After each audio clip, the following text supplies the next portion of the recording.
Book TV, television for serious readers. And the name of the book is Of Empires and Citizens, Pro-American Democracy or No Democracy at All? Amaney Jamal, Professor of Politics at Princeton, is the author. Professor Jamal, let's start with the question that you ask on the back of this book, which is, why has democracy been slow in the Middle East and the Arab world? So the book tackles this question head on, and what I do in this book is I try to take on a lot of the both academic explanations as to why we haven't seen democracy in the region, as well as the more popular explanations about why we haven't seen democracy in the Middle East. So if you look at, let's start with the popular explanations. Oftentimes people say that there's something unique about the religion of Islam or the culture of Islam that has prevented true democracy in the region. So this is something that I engage with seriously in the book. And first of all, I argue, well, if there's probably some truth to that, but let's look at the empirical record. If you look at the number of Muslim countries worldwide, inside the Middle East and outside the Middle East, easily you could say about 60% of those countries have democratized or have transitioned towards democracy. So then, sorry. No, I just want to say an example. An example, like, well, Turkey's considered democracy, Indonesia has democratized. These are all Muslim majority countries. But the problem is, Peter, is when we look at countries in the Arab world. So there seems to be this strong correlation between authoritarianism or lack of democracy, excuse me, and Arab Muslim countries. So why is it that the Arab Muslim countries haven't democratized? So we sort of reframe the question now that there's probably something unique about the Arab world. Then we sort of examine the Arab world and say, what is going on here? Why haven't the countries in the Arab world democratized as other countries in other regions like Latin America, Africa, former Soviet Union, Eastern Europe? Those countries, although they're still sort of, liberalizing, but they're making significant incremental gains towards something that was better than the sort of like authoritarian stalemate, if you may. So then we start breaking down some of the key explanations that pertain to the Arab world, and those center around two explanations. Again, there's the culture of Islam argument or the culture of authoritarianism argument, and then there's the political economy argument. And with the political economy argument, it's probably most salient, which it basically argues that where you have oil resources or resource minerals, like you do in many countries in the Arab world, in the Gulf region, those resources have benefited authoritarian regimes to solidify their rule and basically redistribute resources in ways that undermines a democratic social contract, if you may. So in other words, now citizens are getting very generous benefits from the regime, but in exchange, they're not getting the democratic openings. So there's sort of this implicit, if you may, social contract, political contract between regimes and citizens that instead of exercising voice, we will give you resources, but you don't have to exercise voice to attain these resources. Unlike, let's say, the Western democratic experience where citizens had to mobilize and collectivize to make demands on regimes to expand the franchise and to expand redistribution and whatnot. So in the book, I concede to this. I say perhaps this explains some of the authoritarian durability, but it doesn't explain all of it, right? Because even in these Gulf countries where we have a lot of oil resources, there's variation in the levels of authoritarianism. For example, Kuwait is far more democratic than, let's say, Saudi Arabia. So we need to also understand and be able to explain that variation. So what I do, Peter, in the book is I look at a variety of cases where I want to understand why, again, we have this authoritarian stalemate. And what I argue is that in countries in the Arab world that are embedded in these hegemonic patron-client relationships with outside actors that play the role of the patron, these countries are the countries where you're least likely to find democracy. And what does this mean? What does this mean? It means that a lot of the countries where we see the least democracy are the strongest allies to the United States, right? And so this is perplexing, right? Because everybody thinks that where the U.S. is involved is where we should see more democracy. However, if you look at the U.S. geostrategic relationship with the Arab world, our relationship has privileged geostrategic interests, which translates into stability above and beyond democracy. And we know democracy can be very unstable, and it can induce instability. So we, the United States, have preferred stability and have prioritized stability over democratization. And I show this throughout the book, and I capture it with case studies and attitudes and survey attitudes and things of that sort about what citizens think about this relationship between the U.S. and their regimes. And here's the tricky issue, here's where I think I introduce a little bit of nuance into a debate that has been very much sort of exaggerated as, oh, you have the U.S. and you have the Arab or Muslim world, and Arab and Muslims don't like the U.S., and the U.S. doesn't like the Arab and Muslim world. So that's like basically you have this conflictual relationship, but a love-hate relationship where the U.S. needs the Arab world needs the U.S. And what I try to do in the book is say, no, no, no, no. This is a much more nuanced and dynamic relationship between the U.S. and Arab countries and Arab citizens. It's not lost on the ordinary citizen, Peter, that in order for these countries, if you look at the Arab world today, they probably enjoy, even despite all the oil wealth, on average, you see negative growth rates, or at least very minimal growth rates in terms of economic development. You have huge and dire economic problems. When we look at the Arab Spring and what were the factors inducing or shaping the Arab Spring and the grievances underlying the Arab Spring and those protests, most of those grievances were economic. Citizens cannot find adequate jobs, especially the youth sector. The youth sector that is educated, that is looking for a better life, better opportunities, is not finding adequate employment. So they were on the streets protesting in Egypt, in Tunisia, in Jordan, and other countries, and they want better economic opportunities. It's not lost on this generation of citizens that want better economic opportunities that their economies need to be globally integrated into the world scale, right? So where economies are better integrated in the world scale, where you have trade, foreign direct investment, you have corporations, multinational corporations coming in and investing in countries, you are creating economic and employment opportunities. So citizens, although they may not like the United States or don't like or appreciate U.S. policies in the region, they do see the geostrategic utility and benefit from having closer relationships with the United States. So citizens are looking to the United States and what the United States is signaling in terms of figuring out whether or not the way they engage their regimes or contest their regimes or demand regime change, whether this is going to be beneficial or not for the U.S. geostrategic interest. Does that make sense, Peter? Is it a bit complicated? It is complicated. So in other words, you take a country like Egypt, right? And you had an overthrow in Egypt, which led to the exile of Mubarak, right?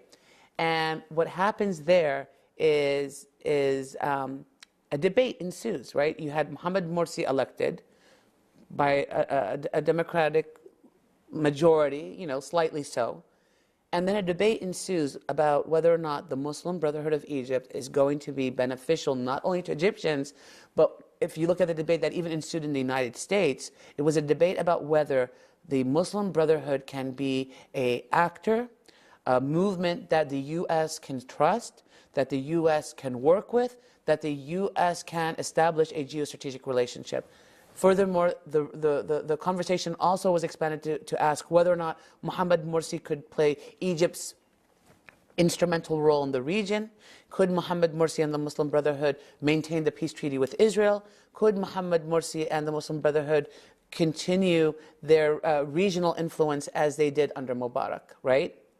And it wasn't lost on ordinary citizens in Egypt that this debate was sort of unfolding.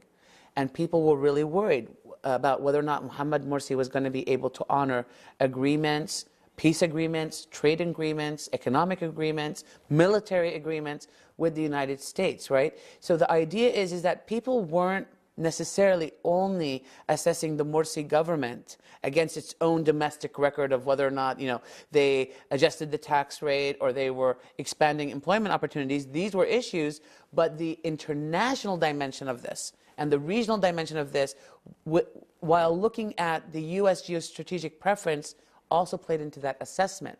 So the argument in the book is that where the U.S. is more deeply embedded in the Arab world, whether it's in Jordan, Egypt, Saudi Arabia, the Palestinian National Authority today, the Gulf countries, all of these countries where the U.S. is playing an important role, citizens are going to look at the United States, and where they might believe that their opposition movements are not going to be pro-American or not going to have close relationships with the U.S., it's in those countries where you might see a less push for democracy.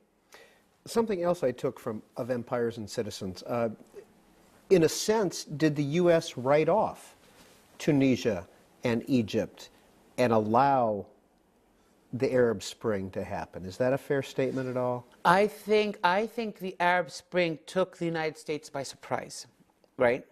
I don't think anybody in Middle East academic circles or Middle East policy circles predicted that the Arab Spring was happening. I think every regime in the U.S. or administration in the U.S. was sort of banking on stability. I think we in the Middle East establishment became very comfortable talking about authoritarian durability of the Middle East. So I think we were all taken by surprise. Once the Arab Spring unfolded, you take a country like Tunisia, where the U.S. doesn't have a very strong relationship, is not very much embedded in Tunisia, you see that the debates there about Ben Ali's exile were not mired with this debate about, well, what will the opposition look like in Tunisia, right? You know, what will a future Tunisian government led by Ennahda or the Muslim Brotherhood or any other political movement, what will that look like?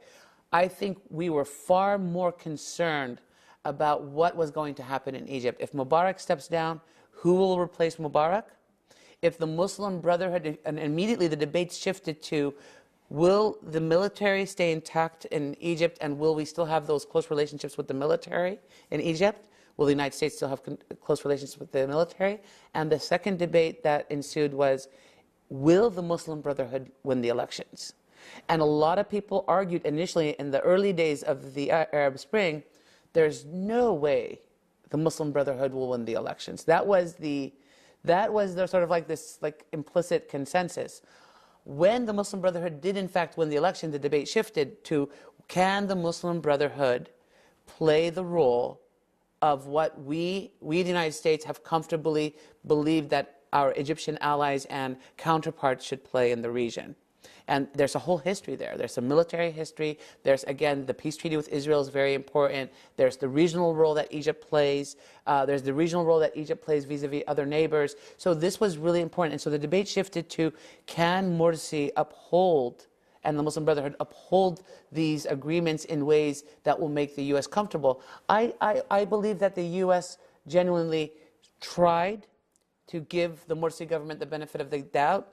But the fact that when the military coup did happen in Egypt, that the U.S.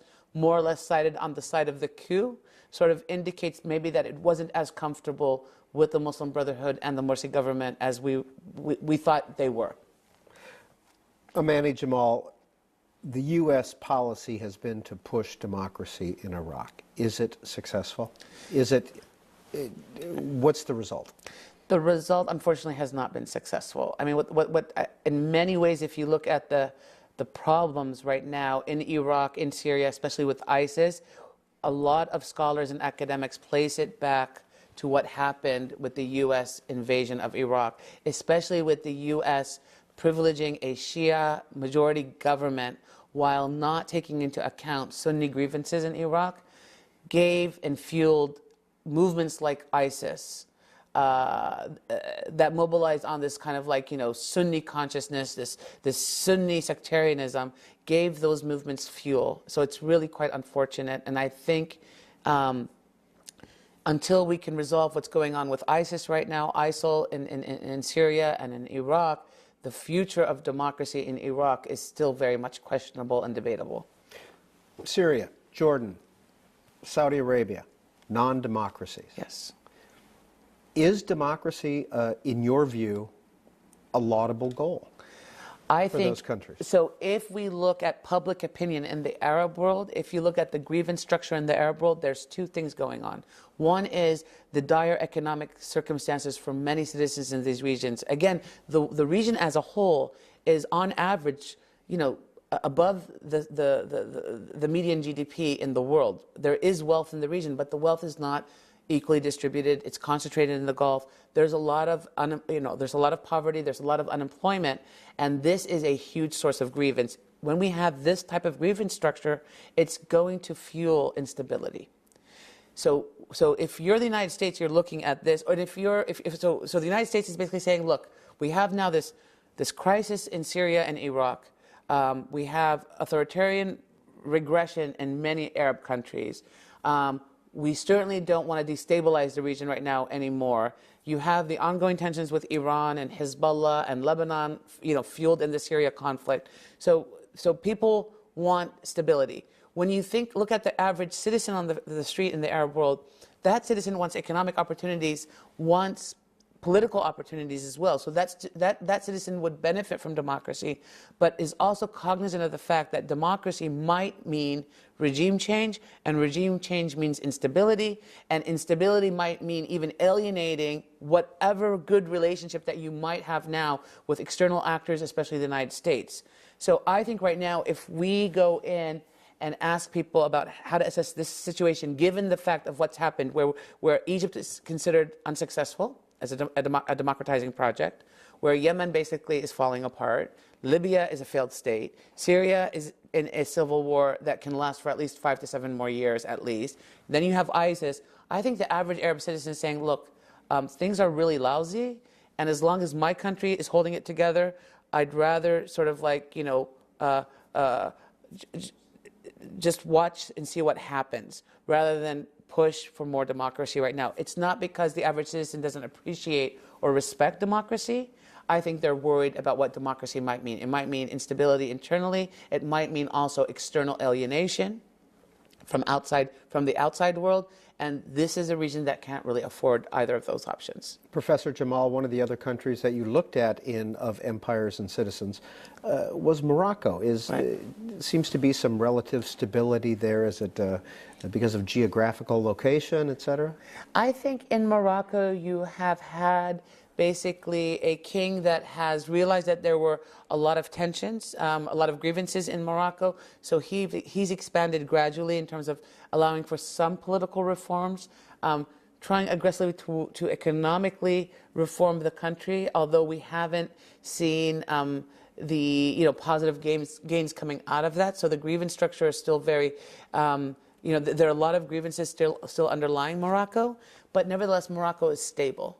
And citizens are looking at that stability right now as an asset, right? Morocco has good relations with the Europeans. It has good relations with the Americans. Nobody wants to rock that stability and open up again. If there's regime change, will you bring a more Islamist-leaning government to power? Will that Islamist-leaning government alienate the monarchy when the monarchy is in dire need of strong economic ties with Europe and the U.S., for example? I don't think anybody is willing to push that envelope further. Is the U.S. always the elephant in the room in the Middle East? So I get this question quite a lot. It is, the U.S. figures in a lot of conversations and debates, as does Europe to a lesser extent, but the U.S. is certainly dominant. And it's not, though, but I think where there is a little bit of a misconception, it's not that everybody is focused or obsessed with the United States when they talk about the U.S. role in the region. But if you look at the U.S. role in the region, since the Cold War, U.S. is more economically entrenched in the Middle East. It is more militarily entrenched in the Middle East than it has ever been. And for all the talk about us leaving the Middle East or the U.S. leaving the Middle East, the U.S. is still very much on the ground in the Middle East, both militarily and economically. So the U.S. is entrenched in the Middle East as well. What's your background?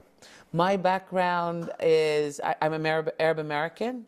I was born and raised in the U.S., but my parents immigrated from Palestine. And where were you raised? Where'd you go to school? So I was raised in the United States, but I also grew up on the West Bank. Finished high school on the West Bank. Where'd you go to college? I went to college I graduated UCLA for my undergraduate, and then graduated the University of Michigan for my PhD. And how long have you been at Princeton, and what do you teach here? This is now my 13th year at Princeton.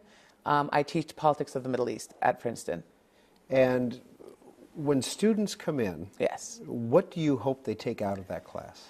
So it's really funny. So on average, the majority of my students really know very little about the Middle East, so they want to learn about the Middle East. So my primary goal is to teach about the politics of the Middle East. I often get other students who come in who think that, okay, as you know, Middle East politics can be a very polarized and contentious field.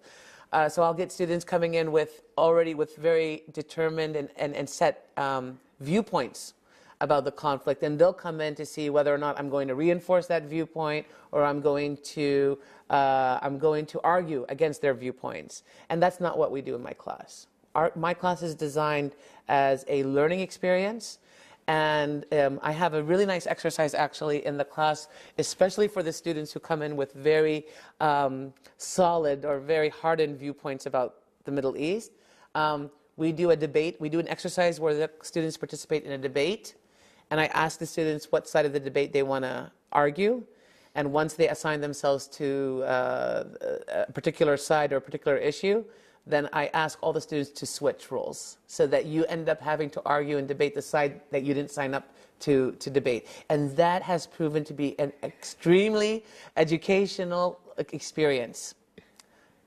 And I'm really happy because the students come out with a much more deeper appreciation for not only the nuance and the politics of the region, but an appreciation for conflicting viewpoints, if you may.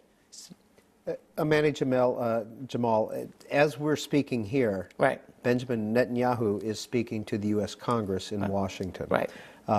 We often hear from our callers on C-SPAN Right.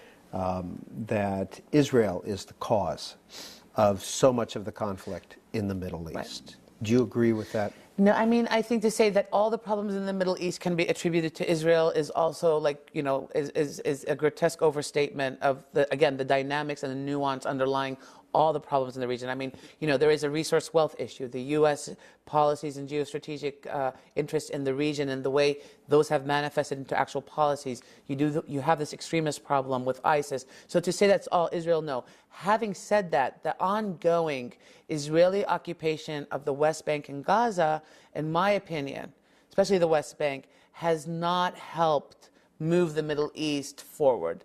And so the occupation on its own is an issue that I think, I know needs to be addressed.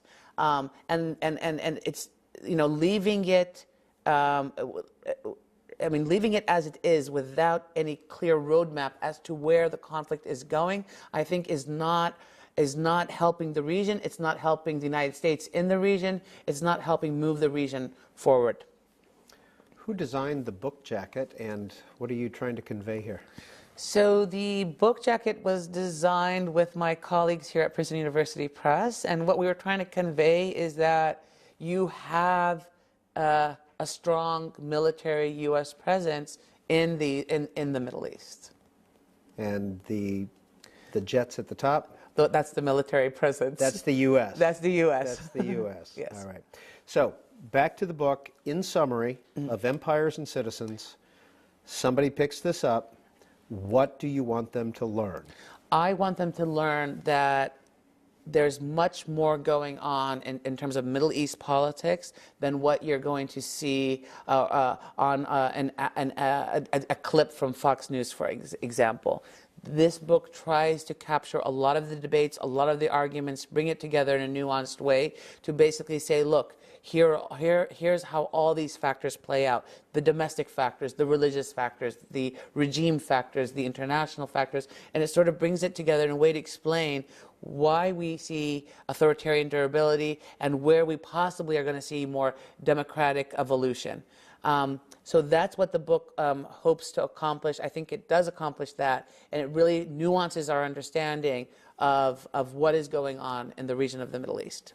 Amaney Jamal, Princeton politics professor, and here is her book. This is Book TV on C-SPAN 2. The name of the book is Pain,